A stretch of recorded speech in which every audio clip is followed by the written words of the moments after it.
এখন বেরোচ্ছি নিমন্ত্রণের বাড়িতে, ওই অর্ণবের বন্ধুর মানে মেয়ের অন্নপ্রাশন। তো ওই কারণে এখন বেরোচ্ছে। আর বলো না, অনেকটা লেট হয়ে গেছে। সে বেরোতে বেরোতে অনেকটা লেট হয়ে গেছে। এই কারণে আমার ছেলে চাবিটা হারিয়ে দিয়েছিল, ওই কারণে অনেকটা লেট হয়ে গেছে। এবার বেরোচ্ছি,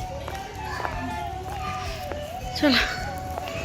বেরিয়ে পড়েছি, দুধটা নিলাম, আয়ুষের দুধটা নিয়ে নিলাম, নিয়ে এখন ওই বাড়িতে যাব, মামুনির কাছে দিয়ে তখন আবার ঢুকবো ভেতর, মানে অনুষ্ঠানের ভেতরে যাবো।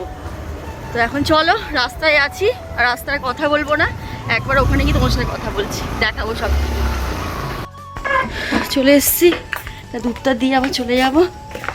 আমি ঢুকবো না, তুমি এটা রেখে দাও, আমি আবার আসবো আসার সময়। এই দুধটা রেখে দাও, এটা ধরো না।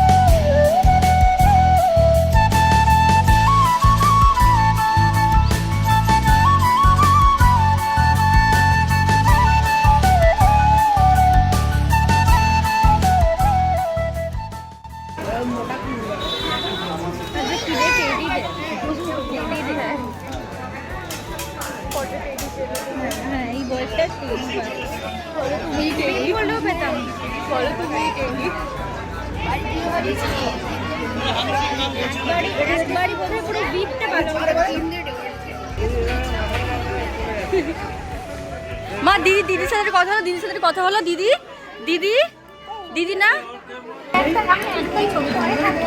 ব্লগে নিলাম, ব্লগে নিলাম। বৌদি, বৌদিকে নিয়ে নিলাম।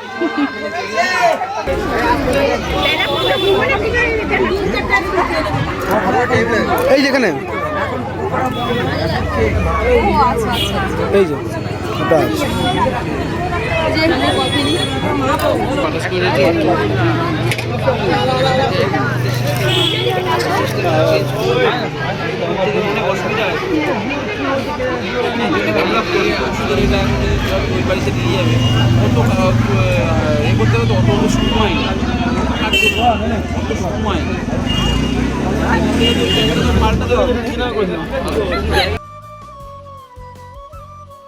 হচ্ছে না।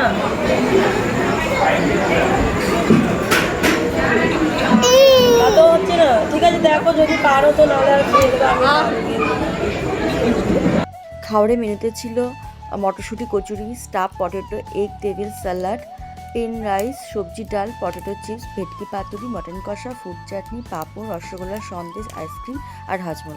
তোমরা হয়তো অনেকে ভাববে আমি কেন এত পাত নোংরা করে খাচ্ছি। আসলে না, কোলে আমার আয়ুষ ছিল। আমার এই ছোট্ট বাচ্চাটাকে আমি কার কাছে রাখবো বলো তো, আমাকে নিয়ে খেতে হচ্ছিলো। আর ওকে নিয়ে খাওয়াতে আমি হাফ খাবারই খেতে পারছিলাম না, কারণ ও আমার পাত থেকে কেড়ে কেড়ে নিয়ে খাচ্ছিলো। আর আমি হাফ তো কিছু খেতেই পারিনি, জানি খাওয়া নষ্ট করা ঠিক নয়, কিন্তু উপায় ছিল না কিছু।